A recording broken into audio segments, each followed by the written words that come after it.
عبر الاتحاد الدولي لكرة القدم في مراسلة يوم الجمعة الماضية عن موقفه الرسمي من عديد الوضعيات المتعلقة بالجامعة التونسية لكرة القدم وما يترتب عنها. وأكدت الفيفا في بلاغها شرعية انتخابات المكتب الجامعي التي عقدت في 18 من مارس الماضي، مشيرة إلى أن أي اعتراض قد يعرض تونس إلى عقوبات. كما هددت في بلاغها بإمكانية تجميد عضوية الجامعة التونسية في حال إصرار عدد من الأندية إلى اللجوء إلى القضاء لإبطال الجلستين بتاريخ 29 يوليو و6 نوفمبر. وأشار الاتحاد الدولي في مراسلته أنه لن يتهاون في تجميد عضوية الجامعة في حال تدخل أطراف أخرى في النزاع القائم بين بعض الأندية واللجنة الأولمبية والجامعة.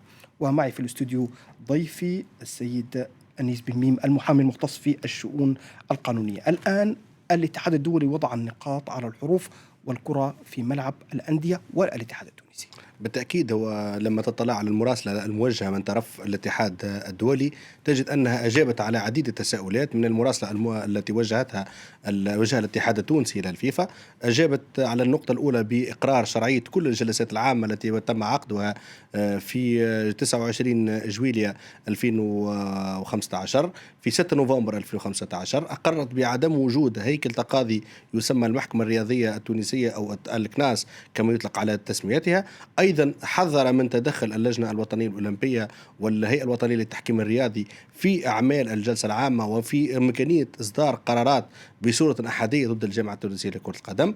أيضا صرح بأن هذا المكتب الجامعي هو مكتب شرعي، اعتبارا إلى أن كانت تعبير على إرادة النوادي في انتخاب مكتب جامعي، وأيضا تعبير النوادي على كل المقررات الواقعة المصادقة عليها. ثم انتقلت في الفقرة قبل الأخيرة إلى أنها ترفض تدخل القضاء العادي وإمكانية اللجوء إليه من طرف بعض النوادي التي لم يسميها في هذا التقرير أو في هذه المراسلة.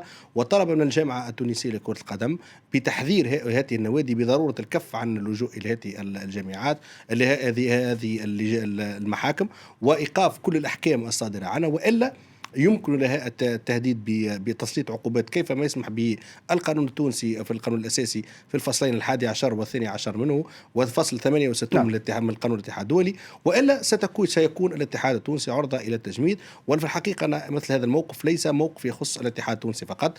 في قبل أيام قليلة الاتحاد النيجيري صدرت نفس المراسلة تقريبا تحمل نفس العناوين، أنه في صورة التمادي في تنفيذ الأحكام الصادرة عن المحاكم العدلية النيجيرية سيقع التهديد بإيقاف نشاط الاتحاد النيجيري والأندية النيجيرية. نعم، هل الاتحاد الدولي فزاعة للدول وحقوق احترام حقوق الإنسان؟ هناك البعض طالب باحترام حقوق الإنسان بالنسبة للاتحاد الدولي. في كلمة سريعة لو سمحت. هو لا يمكن الحديث عن فزاعة، باعتبار أن هناك منظومة كاملة داخل الاتحاد الدولي تؤمن فقط بشرعية المكاتب الجامعية عبر انتخاب النوادي المنضوية تحتها، ولا تقبل لا تقبل لا بتدخل السياسي ولا بتدخل القضاء العادي وفق ما يسمح به قانون الأساسي. المحامي أنيس بن ميم، شكرا جزيلا لك على هذه الإيضاحات.